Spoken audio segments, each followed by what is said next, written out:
Constructing your life is about much more than just building a bank account.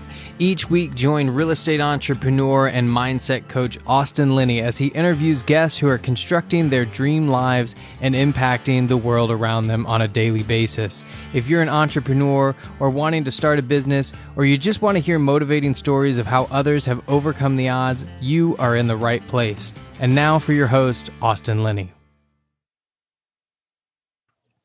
Guys, welcome back to Construct Your Life. Austin Linney here. I have the honor of having Mr. Ryan. Don't call him Proffit. Dude, what? Dude, you were a born real estate investor with that last name, baby. You got it, man. It might as well be Ryan Cashflow, right? That would be even better.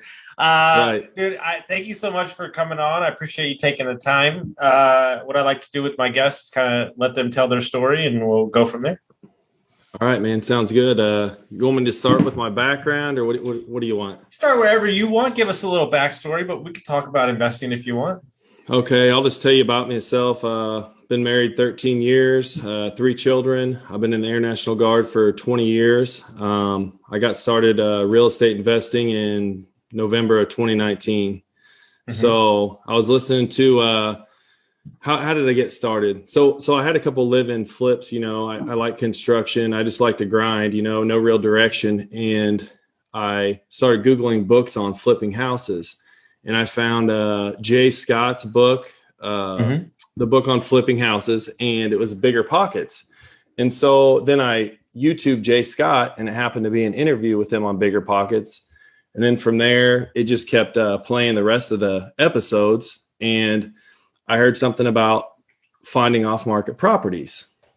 And I thought, okay. And my dad lives about 15 minutes from where I live in an apartment. And I was up there talking to my dad one day, and I just kind of like counted the units. I'm like, hey, it's 8. I was like, that seems good, right? I was like, I should try to buy this place.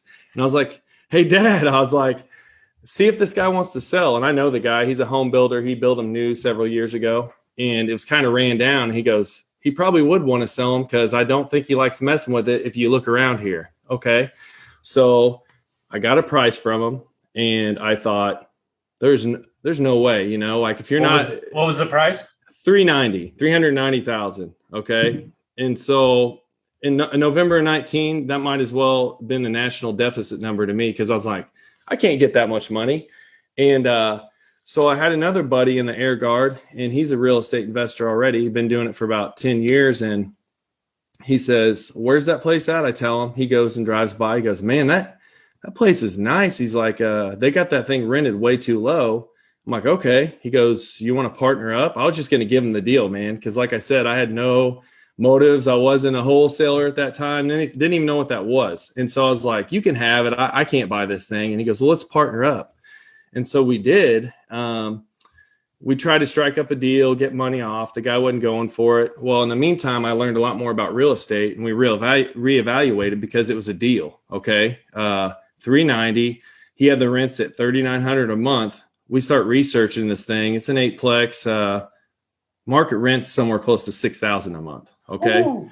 And so by that time, I now know what cap rates are. I know that multifamily 5 and above is commercial. They appraise it on income. So I learned about NOI, and I tell my partner, which is funny, he's a single family guy. He didn't really know anything about that. I go, here's the deal. I go, we increase the rents by this much, take it times 12, divide that by 8.5% is what it appraised at by the appraiser. And there you go. So we got the rents on that thing up to $5,000 a month right now. They need to go to probably $5,600 soon, and really $6,000's market. So we're trying to get there slow and steady. COVID kind of hit us in the middle. So we're trying to be easy with people. But once we raise the rents on that one, that thing's probably going to be worth it's close to $600,000. I mean, and so, yeah. Okay. So I want to pull apart that. Yep. So that is that the first deal you ever bought? First deal. Yep. Okay, so I have a theory. I just shared it on the previous interview I did. I think some of the joys of investing is not knowing too much. Yeah, exactly. I didn't have a clue. I was counting doors, man. I'm like, how many doors is this thing, you know? So, okay. So literally just, hey, this looks great. It looks like it's run down. There's your first signal. I think he would sell. Dad knows him. Where did the money come from? Okay, so that's even better. So, like I said, I've been in the military 20 years, and why this is important was I was enlisted for 18 years. Okay, at 18 years, I went to get my commission. Okay, so I got commissioned as an officer, and USAA, I'm sure you've heard of them. It's a big military, veteran type bank. They offer something called a career starter loan, and it's a $25,000 loan at I think it's 3 years, 2.99 interest. And a lot of guys are like, oh, I'm going to buy a hot tub and couches and grills. Yeah, a truck. Yeah, a truck. And I said, I'm going to buy an apartment. I'm going to buy real estate. And so I took that out and then got with my buddy. And then he brought another, say, 25 or whatever it was. And then I was talking to a family member, and they don't have a lot of money, but they have a little. I said, listen, trusted, very close family member, right? And I said, hey, would you be willing to do this? Borrow 20 grand. I'm going to pay you 8% interest. And they're like, yeah, we'll do it. And so that's what we did. And we got it all together, and we got a banker that, believed in us, and we got it bought. And so, yeah, it was put together, it was a shoestring deal for sure, but we made it happen. So. I was just telling that guy, you'd be surprised. Like, okay, put it this way. A lot of people, like, they buy a single family. Like, you already went to 8 units. So, like, on the next deal, you're probably like, well, shit, I mean, I already did this. We might as well do a 16 unit. And so, in my opinion, by happenstance, you've accelerated your investing career by like 5 years. I feel the same way. And then, so I have 2 more properties I'm holding. They're not apartments, but like you said, what I look at cash flow numbers, I'm definitely looking at something bigger than 8 units for cash flow for sure. I always tell, I got several partners because I'm a real estate investor like everybody else, right? But I tell people, if I'm going to hold single families, I want them to be short-term rentals, or I want to pick them up creatively. That's just me. If I'm going to hold them, I want to have high cash flow or not have a lot of money in the deal. That's just why. me. Why is that? I think just kind of like you said, man, that once I got my taste of the eightplex and forced appreciation and how much money you can make in cash flow, but the equity you can make on these apartments, where I'm at least, the single family is a little bit cheaper. So I would rather make money, maybe wholesaling those to somebody else or flipping them. That's me. That's just a preference I have. Mm-hmm. And then once you reposition the property, are you self-managing the 8 unit too? Yeah, so we're self-managing it. My wife was a stay-at-home mom. She does a lot of the dealing with the tenants. And then if it's a maintenance, shoot some phone calls out. We run up there from time to time. We don't really have to go up there that much. It's been great. There hasn't been any turnover at all. So that's good so far. It's not a lot of maintenance issues. The roofs were already new when we bought them. So that was a huge plus. But yeah, self-managing thus far. And that's the plan until it gets to where I've got, not enough time to do any of that at all. And then we'd look at management if we can find a good company. How did you handle raising the rents so much and people staying? So what we did was we, luckily when we bought it, 2 of the units were empty and he made them ready to rent. So we just threw our own tenants in there at market. Then 2 of the other ones, we just told them, hey, we sent a letter out and I said, hey, your rates are historically low. This is what market is. We're going to raise the rents. And we just told them, and I sent them the letter with the rent raise. And I sent them another letter with notice to vacate to sign if they chose to move, gave them ample time. Like I said, I'm newer to this. So if somebody's hearing this and think that's a horrible idea, it could be, but it worked for us. And that's how we did it. Mm-hmm. Yeah. And somebody taught me this a while back. Like, they literally send the rent report to the renter. Like, hey, this is like, don't try to like sneak around, like tell them straight up, like, this is the rent. And, I learned this from doing a lot of short-term rentals across many different states. the people are very nice if they don't feel like they're getting surprised. Right. Like the number one thing people hate, especially Americans, don't surprise them. Like, yes. Point out, communicate properly, and I promise you, they might not be initially happy, but they understand, and all the time. That's how I deal with it, because I think that, and you see it in the forums too, landlords, whether it be new or even tired old landlords, is I think that there's a lot of beating around the bush going on. And I just tell them straight. I'm like, listen, I was like, for instance, I've got one apartment, they've been there forever, and the place is absolutely just horrible. And when they move out, it's going to be a full turnover. And they say, we'd like some paint and some carpet. And I say, listen, I said, you guys have absolutely ruined the place. And I told him, I said, if something's leaking, if you have a outlet that's not working, a safety issue, call me and I am going to absolutely come fix it. I said, but I'm not aesthetically, I'm not going to do much to this place. You've got holes in the walls. I'm not going to do anything to it. I said, you guys don't take care of it. And they understood. I mean, I wasn't rude about it, but I just had to tell them, like, I cannot do that because it's an investment and you guys have already torn it up. And I don't trust them to not tear it up again, So I want to see your reaction because, people ask me for Airbnb advice all the time. They ask me to help them. And then they drop this gem on me. Well, I'd love to do Airbnb, but I don't really want people in my house. Yeah, look, I know. Look, somebody told me this very particular, a guy that I really respect that owns many units.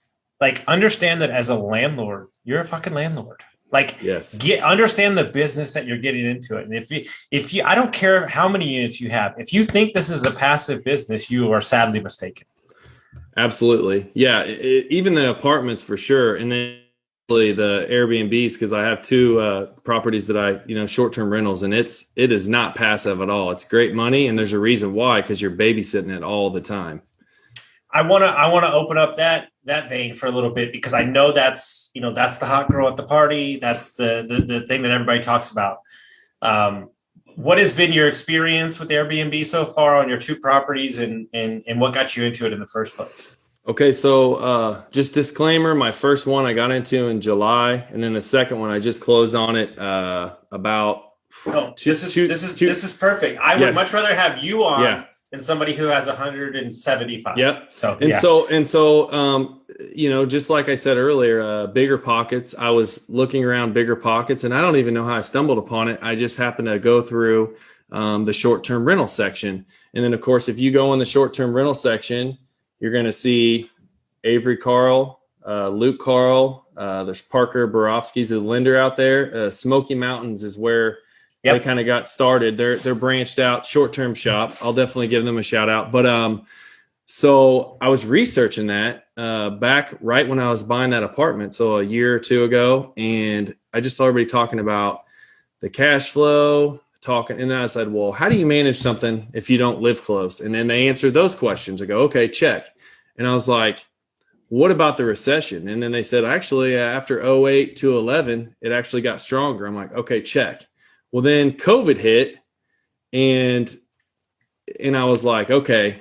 And like I said, if I start rambling, just give me a little kind of like typewriter smack. But this goes into the story, so it's probably a perfect time to say it. So I've been researching it for a few years, and I was telling my wife about it. And so last April, I used to work at a cushy utility job, right? And everybody says, you get on the utilities, you got a job for life. Well, they merged, which happens, and then there was already talks of them selling again. There was guys that were leaving. They were replacing with contractors, and I thought, this isn't good. And they offered us a deal, okay, a voluntary exit, gave me some cash, whatever. So at first, it sounds good. Everybody's like, oh, I'm going to do that because it's just money, right? And then I thought, well, I got to be realistic about this. And then I kind of looked at my skill sets and what I could do, and I said, I'm going to leave. And so I punched the button on this irrevocable deal like 3 days before the whole COVID country world shut down. And I thought, oh, this is good, right? And so took the deal, okay, and then I had a pension and I had some 401k. Well, I heard about the CARES Act or whatever, I pull all that money out. I said, I'm going for it. I pull it all out, get on the horn with Jennifer Mix. She works for the short-term shop in the Smoky Mountains. And I said, hey, what's going on out there in the Smoky Mountains? Like, is it still good? She's like, it's good. People are scared right now. People were selling because they were scared. People weren't buying because they were scared. I pulled the trigger on this thing, okay, at the perfect time. Appraisal came in on it, 40,000 low, okay, which is bad, right? And she goes, well, so we told them, hey, you need to come down in price. They dropped it 30 grand, okay, get in there, start operating this thing. And just as of today, let me tell you, people are doing the whole 70,000 over, appraisal gaps, no inspection contingencies. And so I got in at the perfect time, and, you know, it's been an experience. And in that short amount of time from July until March, like I said, my wife is a stay-at-home mom because she's on the title for that first property. Mm-hmm. That's her income. She's the one that's doing most of the management on it. Mm-hmm. She was able to qualify for the loan on the second one. She has not had a job since 2009. So that shows you how powerful real estate is. Okay. So operating this thing, it's been a task. And the biggest task is everybody says it, you have to have a good cleaner. Okay. Mm-hmm. I'm sure it's that way across any area, I'm guessing, but we're 13 hours away. We have to have a good cleaner, and they have to tell you when something's wrong. And then you have to know that they're actually cleaning the place. So you want a good cleaner, you got to have a handyman. I found a handyman, and I don't really give his number out because I love the guy. He's in witness protection program. Yeah. I'm like, I was like, I love this man. Like, he takes care of me, you know, and, he's from Honduras. And so he speaks English, of course, but every once in a while I translate, you're a bad mofo, and just send it to him in Spanish so he knows what's up. And he likes it, you know. And so you got to have a handyman. And then I would say, too, to people, if they're looking at this, you need another cleaner that maybe they're too small to take on your property. Maybe they got too much, but maybe they still have time to drop them $50 every once in a while to go look at this place. Because I'll tell you a crazy story is my wife, we have cameras on it, right? And Luke and all those guys will tell you, don't look at the cameras. But when we do look at the cameras, check in, check out. Okay. You got to look at those times.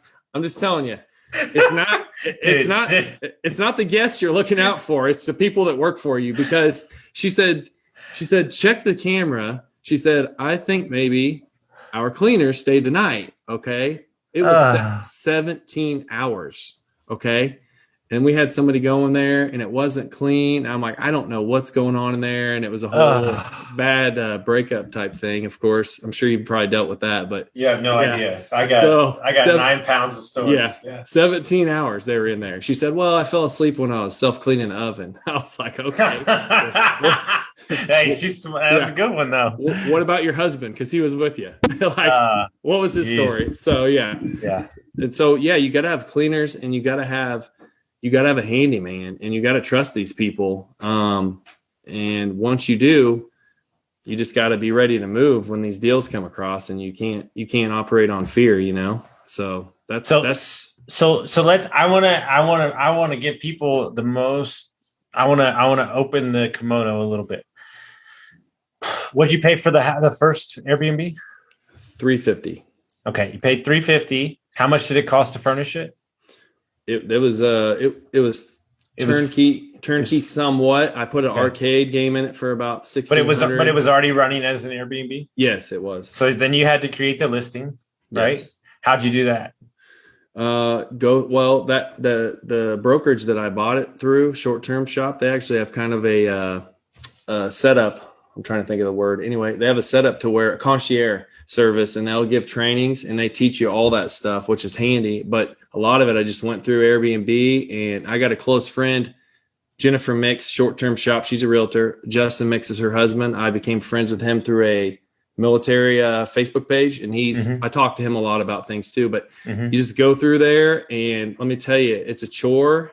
And the biggest thing when you're setting your listing up is make your base rate like $3,000-$4,000 when you're starting out, because otherwise you'll accidentally be renting that thing out at high peak season for like $200 a night. And that's, you don't want to do that. Okay. And then when you put it on what's the nut to cover the mortgage and everything per month? So basically my costs, if nobody stayed there and I didn't have to clean the thing, is about $2,000 a month on that thing is on that first one. What'd you make the first month in gross? So we put it on. So the first month was probably like, say, August. It was well over, I know I should have my numbers in front of me. It was well over $10,000. But here's what I can tell you. I'll give you some numbers if people want them. I had some pretty decent size repairs that first 2020.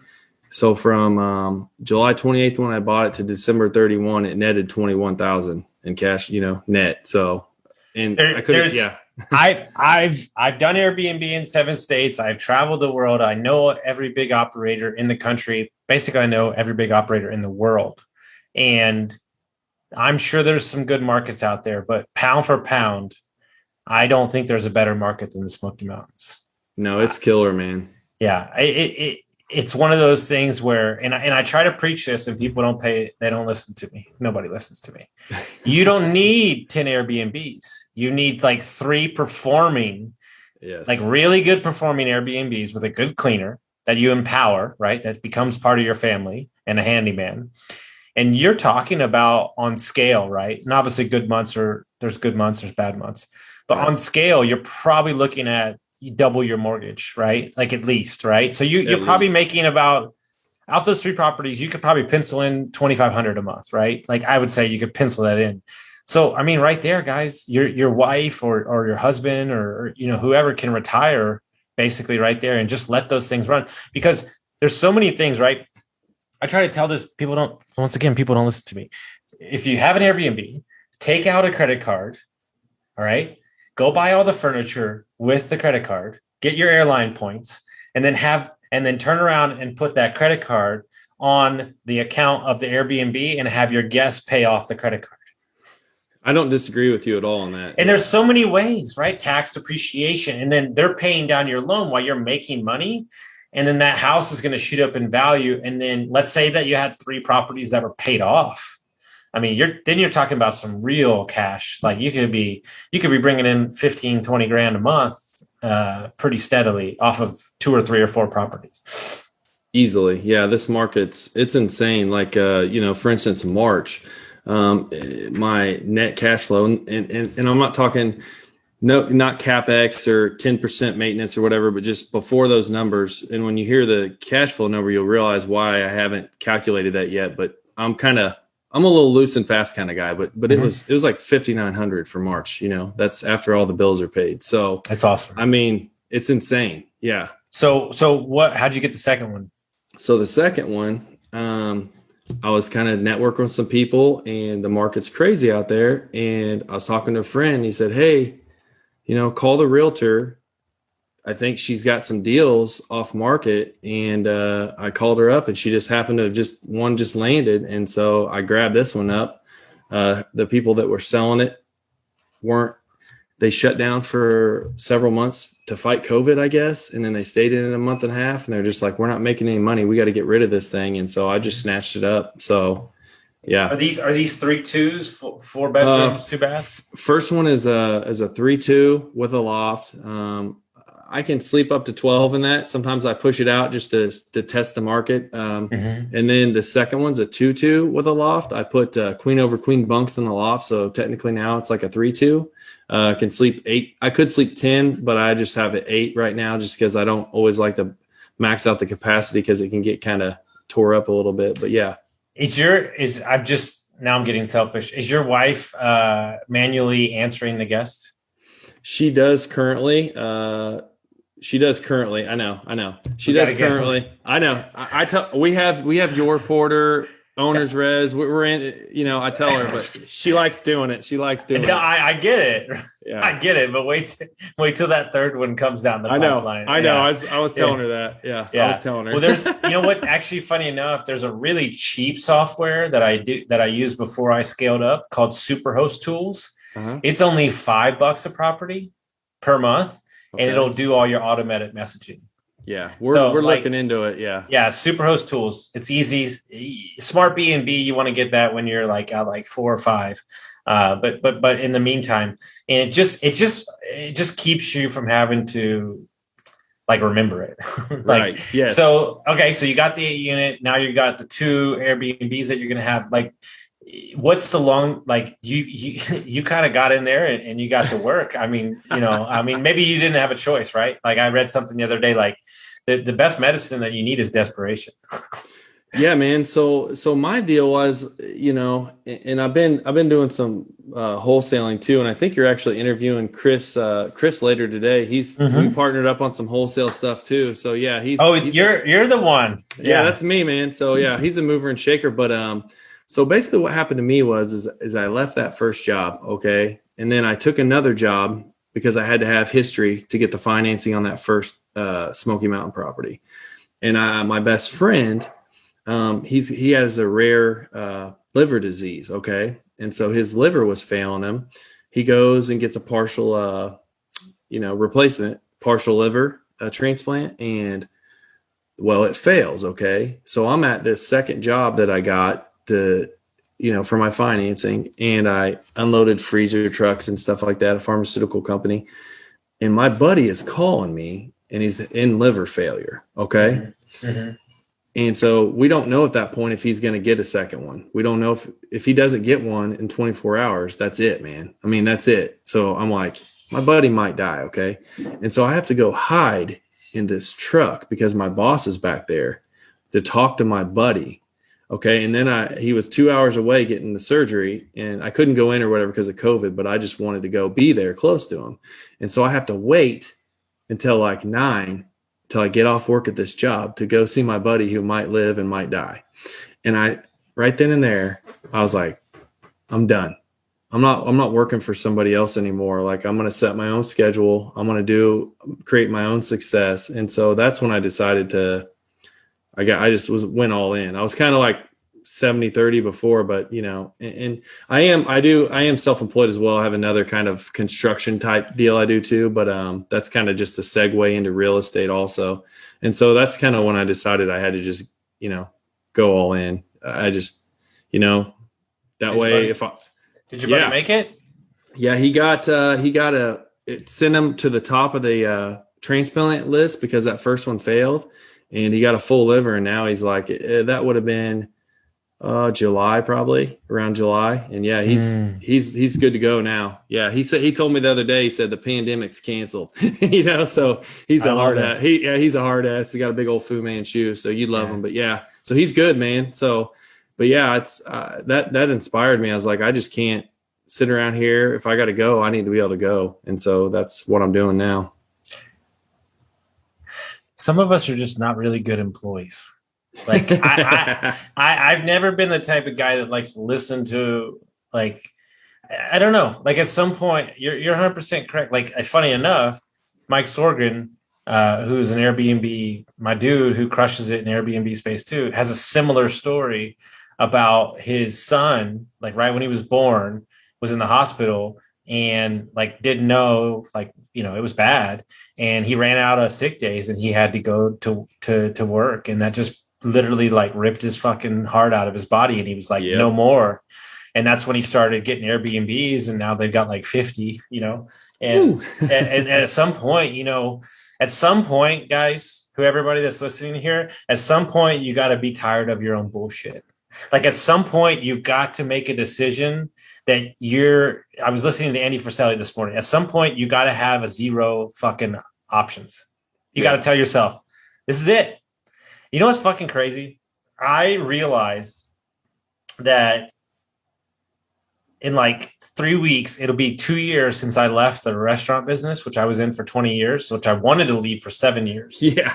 and I thought to myself, like, okay, let's see. In 2 years, I've started a company, lost money, worked in private equity, moved 10 times, got divorced, started a podcast, started 2 podcasts, started a coaching business, started a construction company, and I started an Airbnb management company. Yeah. I thought to myself, like, it's amazing what you can get done when your head's not looking backwards. Yes. And I think too many people live in the fear of the bullshit. Like, just dude, if you have a big enough why and it's important for your family and it's important for you, you'll find a way. And look, this road, these 2 years ain't been cute. It's still not cute. I'm still in the middle of bullshit. But my joke to everybody is, what do you want me to do? Be a fucking Abercrombie fucking perfume sales guy? This is me. This is what I am. Messy. Full disclosure. I've had a fucking terrible fucking day. Like terrible day where I'm eating shit sandwiches on about 3 platters. But I had some lunch with my girlfriend. I kind of calmed down and I realized control what you can control. Exactly. And it's so hard. And I still want to punch something. And I'll just be frank. But at the end of the day, it'll all work itself out. You know, I interviewed my buddy earlier today. He just closed on a deal that nobody said he could do. $350 million. Like fucking this crazy ass fucking deal. He's like 27 developer. Like, no, granted, he's not bringing the money, but he had the deal. Yeah. Right? And so he's part of the deal the whole way. And he thought to himself, he's like, nobody's dying here. Like, who gives a fuck? It's real estate. If it fails, it fails. Like, you'll figure it out. And that's why I love all of you, like Chris and all you, that y'all are like, burnt, like W2, lighter, fuck off, and I'm going to figure it out. And so, you know, before we get out of here, I want to talk about the wholesaling. Why the wholesaling? Like, how are y'all finding deals, stuff like that?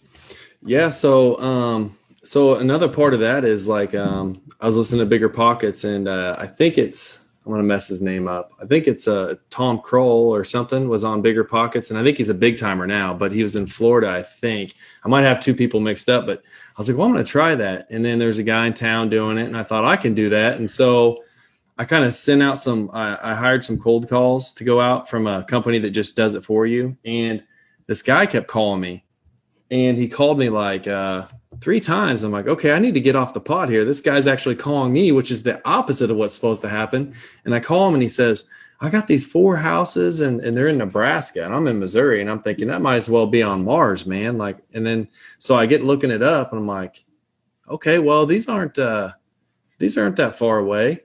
I ended up going in there, didn't know what I was doing. I get them under contract and ended up selling them all on Facebook, all 4 of them. And then I kind of didn't make a ton. I didn't get rich, but I thought, you know, and after you do your first one is when you realize, I'm like, I just made money up here out of thin air. Like, it's like crazy to me. Mm-hmm. So I sat around for a while, got my Airbnb and did some other stuff, started another company. And then I went to Flip Hacking Live virtually, but it's Bill Allen's event. And then I ended up joining his mastermind. That's where I met Chris. Chris is doing a bunch of flips and he's getting into it now. He's done a bunch already, but and he goes, I'm not sure if I'm going to flip or wholesale. I was like, well, I'm doing wholesaling, like at least, you know. And we kind of partnered up, and how we found him is most of them is he's been cold calling, man. He's been cold calling a bunch of people, and then I call them on the backside and either go visit the property or get somebody to go visit it. Local. These are local deals. And then there's another market. I know a guy over there. We'll have him look at them, but just, you know, and we've only done since November, not very many, but we're getting fees, you know, in my town where people, you know, higher than we thought we could get. We're doing really well at it. So, and the reason why is just the quick capital, you know, the quick capital. You can, and the bonus for me is the ones in my town is I can take a property that's a dump, give it to somebody else, make money on it, and they're going to clean it up. And then I don't have to look at this dilapidated property in my town anymore either, you know? And then, you know, flip them or hold them if they're great deals. Like I said, if you can owner finance them, but the wholesaling is just the grind is part of it. I love just the, you know, the action of it.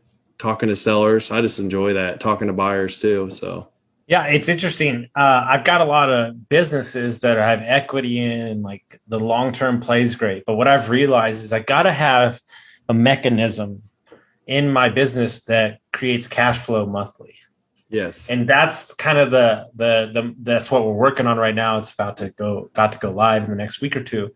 And it's just to have that stability and to be able to get those pops of cash. You have no idea what that does for your psyche, but also your business, right? And it keeps I don't know, it just keeps the wheels moving. Yeah. And you build up muscle memory too. And you close that first one, you're like, oh my gosh. And then you're like, oh, I need more. And now you're like, I need more quicker. I need 3 of these in a month. And it's just like, then the nervousness goes away and the what if questions. What if I can't find a buyer? What if the seller asks me this, or what if this happens? And it goes away. And then now it's when a scenario comes up, maybe it's the second time you've dealt with it, and it's no big deal. I mean, for instance, Chris called this gal, and this tenant's been in there forever. He quit paying. He quit answering. He won't talk to her. The seller, she won't even talk to him anymore. She won't even try. We go in there. I call the guy. He's cordial. I'm out of town with the military right now. I send my buddy over there. My buddy talks to him. The guy says, hey, this is a blessing in disguise. Yeah, I'll start packing up. The guy's moving out. No problem. We're making money on it. She's getting money. She's selling her house that she can't stand to have anymore.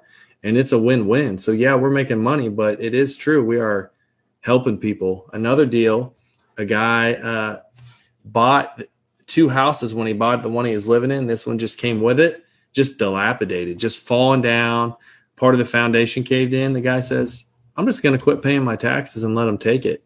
And I said, hey, man, let us try to help you. I said, I'm not going to give you anywhere near what somebody else promised you, but we can get it sold. We got it sold. The guy ends up getting money in his pocket versus owing back taxes and getting it repoed, So he's happy. We made money. This Cuban family bought it where maybe it would have been hard for them to afford a house that was in better shape, And so it was a win-win for 3 different parties on that one too. And that's what we've been doing, is just trying to help these people. Wholesaling with a heart. That's what we do. I mean, it sounds crazy, man, but when I go into these places, one of my lines I use is, hey, man, I'm not robbing anybody of their house today. I only buy houses willingly. So, if you feel like you're getting robbed, we're not the people for you. So that's 100%. And I've had such bad experience with wholesalers, and yes, I find them to be greedy and just. Yes. But there are good people out there, and there are people that want to solve solutions, right? And yes, the what ifs and the shoulda, coulda, wouldas and all that bullshit. You don't know, and you're 100% right. You hit it on the head.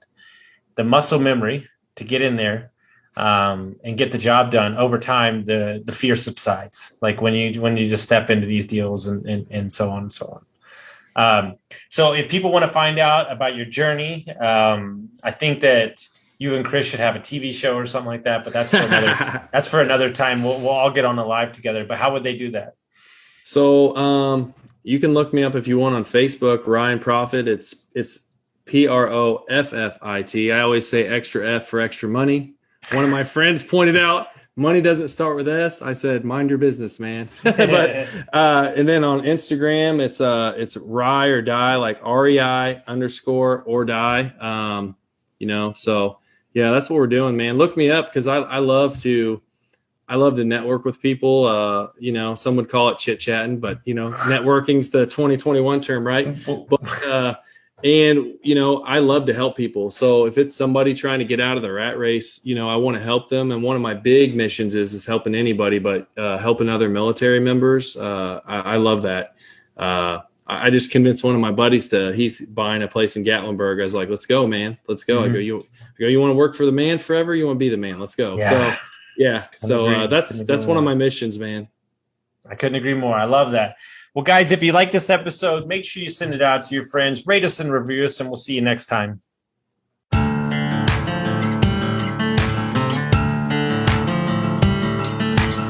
Thank you for listening to Construct Your Life with Austin Linney. If you enjoyed this episode, be sure to rate, review, subscribe, and pay it forward by sharing with a friend. Most importantly, take this opportunity to start constructing your life by taking immediate action on what you learned. For show notes, resources, and more information on one-on-one coaching with Austin, visit constructyourlifepodcast.com.